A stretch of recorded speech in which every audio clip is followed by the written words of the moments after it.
আজ আমার বরের ইচ্ছে হয়েছিল রাতে ডিনারে শাহী পনিরের সঙ্গে বাটার রুটি খাবে, তাই সে অলরেডি পনিরও কিন্তু কিনে নিয়ে চলে এসেছিলো।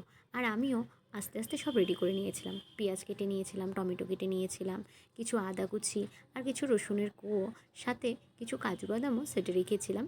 আর সবথেকে মেন যেটা আমি ইউজ করেছি সেটা হচ্ছে কাঁচা লঙ্কা আর কিছু শুকনো লঙ্কা। তোমরা চাইলে এটা স্কিপ করতে পারো। আমার বর ভীষণ ঝাল খেতে পছন্দ করে, তাই এটা আমি রেখেছি। এবার যে কিউব করে কেটে রাখা পনিরগুলো ছিল সেটা আমি কড়াইয়ে তেল গরম করে ভাজতে দিয়েছি, সাথে অল্প একটু লবণ ছড়িয়ে দিয়েছি। আমি কিন্তু কোনো হলুদ অ্যাড করিনি, কারণ শাহী পনিরের পনিরগুলো একটু সাদা সাদাই ভালো লাগে। অনেকে তো কাঁচাই খায়, তবে আমি একটু হালকা ভেজে খেতেই পছন্দ করি। পনিরগুলো ভাজা হয়ে যাওয়ার পরে পনিরগুলো আমি উঠিয়ে নিচ্ছি। পনির যেন ভাজা না হলে আমি সেই পনিরের স্বাদটাই পাই না, তার জন্যই ভেজে নেওয়া। না হলে হয়তো আমি ওই কাঁচা পনির দিয়েই শাহী পনিরটা করতাম। পনিরটা আমার ভেজে উঠিয়ে নেওয়া হয়ে গেছে। এবার আমি পেঁয়াজগুলো দিয়ে দিচ্ছি ভেজে নেওয়ার জন্য, সঙ্গে টমেটো আর কাঁচা লঙ্কা, শুকনো লঙ্কা, আদা, রসুন সবই আমি একে একে দিয়ে দিচ্ছি। আমি কিন্তু পেঁয়াজগুলো একদমই কুচি করে কাটিনি, তার কারণ পেঁয়াজ এমনিতেই সিদ্ধ হয়ে যাবে ভেজে নেওয়ার পর, আর তারপর তো মিক্সারে আমরা ব্লেন্ড করবই। তো সব কিছু আমার ভেজে নেওয়ার জন্য আমি কড়াইয়ে দিয়ে দিয়েছি। আর সাইডে একটা বাটিতে 2.5 চামচের মতো টক দই নিয়ে তাতে হলুদ গুঁড়ো, কাশ্মীরি লঙ্কার গুঁড়ো, জিরে গুঁড়ো আর সামান্য একটু গরম মশলা গুঁড়ো দিয়ে সাইডে রেখে দিচ্ছি। এই মিশ্রণটা আমি পরে দেব। আর এখানে আমার সমস্ত কিছু কিন্তু ভাজা হয়ে গেছে। আমি সেটা মিক্সারে বাটার জন্য আমি সাইড করে রেখে দেবো, কারণ এটা একটু ঠান্ডা না হলে বাটা যাবে না।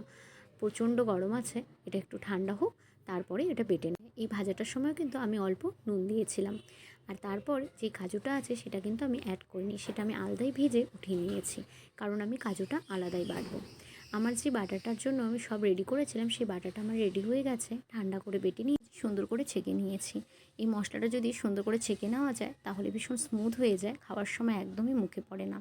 আর আমি কড়াইয়ে দিয়েছি একটুখানি বাটারটা হালকা গরম করতে দিয়েছি, গরম হচ্ছে। এবার গরম যখন একদম পুরোপুরি হয়ে গেছে তখন কিন্তু আমি ডাইরেক্টলি এই মশলাটা দিয়ে দিচ্ছি যেটা আমি বানিয়েছি। তোমরা চাইলে ফোড়নে এখানে তেজপাতা, গোটা গরম মশলা অবশ্যই ইউজ করতে পারো। আমার ভালো লাগে না, তাই আমি কিন্তু অ্যাড করিনি। এবার যখন এটা ফুটে এসছে তখন সেই মশলাটা যেটা আমি দইয়ের সঙ্গে মিক্সড করে রেখেছিলাম সেটাকে ভালো করে ফেটিয়ে আমি এটার মধ্যে অ্যাড করে দিয়েছি। সাথে দিয়েছি অল্প একটু চিনি ব্যালেন্স করার জন্য। দিয়ে একটু ভালো করে নেড়ে নিয়ে অল্প কষিয়ে তারপরে আমি দিয়েছি কাজু বাদাম বাটাটা, যেটা আমি একদম কিন্তু লাস্টে অ্যাড করলাম।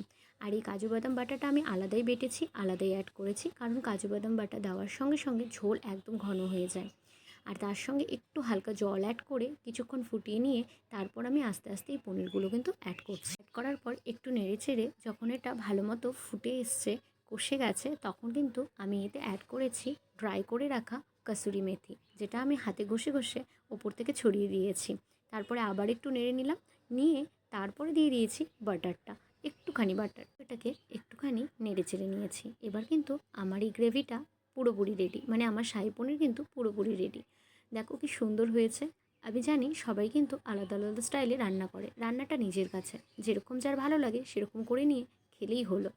আর যাই হোক, এই হলো আমার লাস্ট একদম প্রিপারেশনের পর আমার শাহী পনির। এবার বরের থালাও রেডি করে দিয়েছি, বাটার রুটির সাথে শাহী পনির আর চিকেন কষা। টাটা।